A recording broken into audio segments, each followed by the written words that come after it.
Hi there, it's Dawn McVeigh with Make It Monday.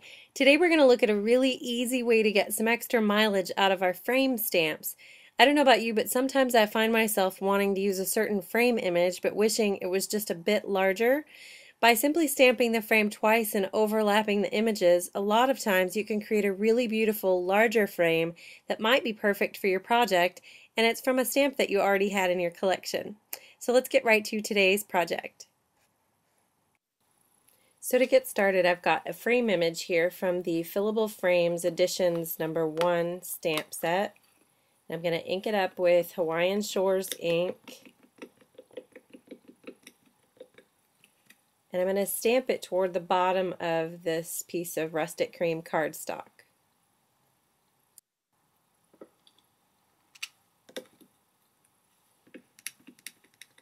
I'm going to ink it up one more time.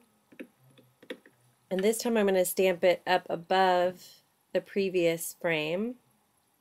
And I'm just going to line up the scallops in the middle. If I needed this to be a little bit smaller frame, I could always have the center portion there overlap just a little bit more to bring the top layer down a little bit closer to the bottom.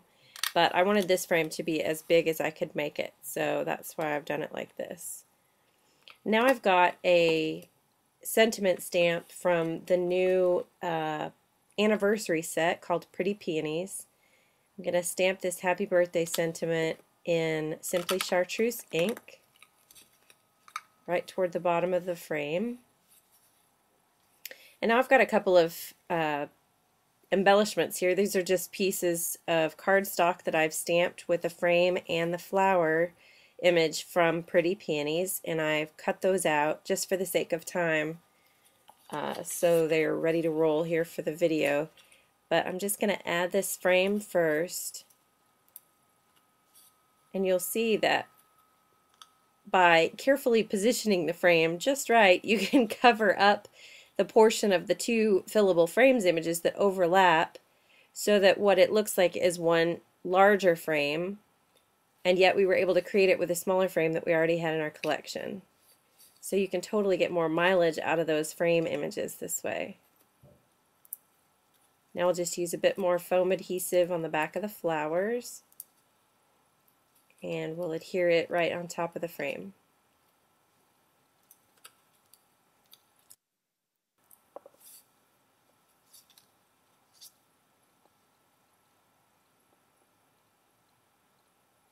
Just position that off to the left a little bit so that more of the aqua mist cardstock shows.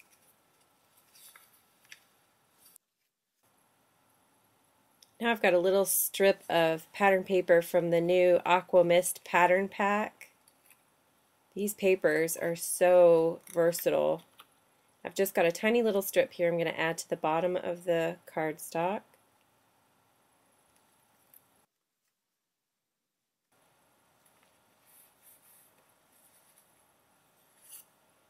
Next I've got some pure poppy cardstock that was die cut with the heart border die.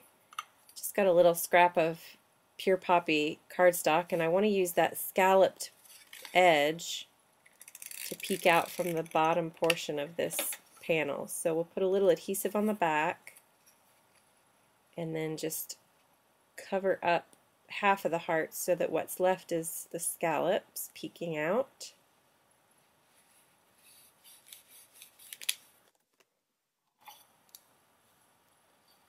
And I'll just use some scissors to trim up the edges.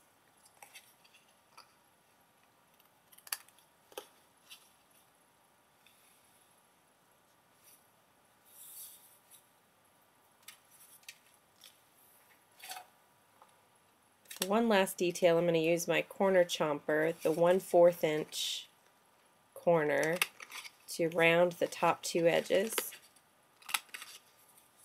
And now the focal panel is ready for the card.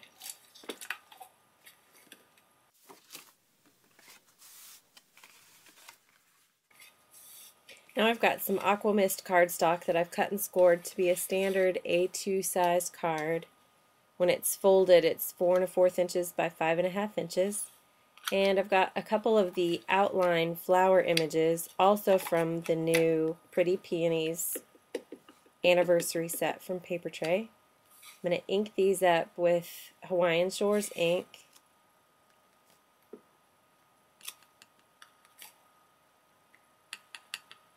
And I just want to stamp a really random pattern all over the entire card front.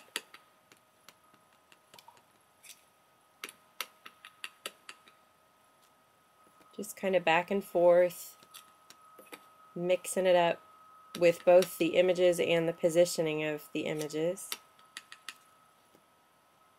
I'm going to continue this all the way up over the entire card front. So now the card front is finished.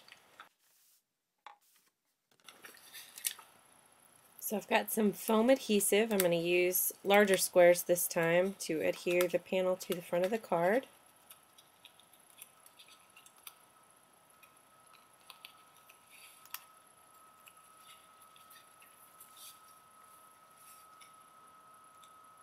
I just want to make sure everything's nice and straight before I push it down really tight. And there you have it, finished card. I hope today's project has challenged you to look at those frame images in your collection just a bit differently. Pull those frames out and see which ones you might be able to use to create a much larger frame on your next project. We'd love to see your take on this week's Make It Monday challenge. If you'd like to play along, make a project using today's larger frame idea and add the link to your project at Nicole Hetty's blog so we can all see what you've created. Thanks so much for watching. This has been Dawn McVeigh for Make It Monday. See you next time.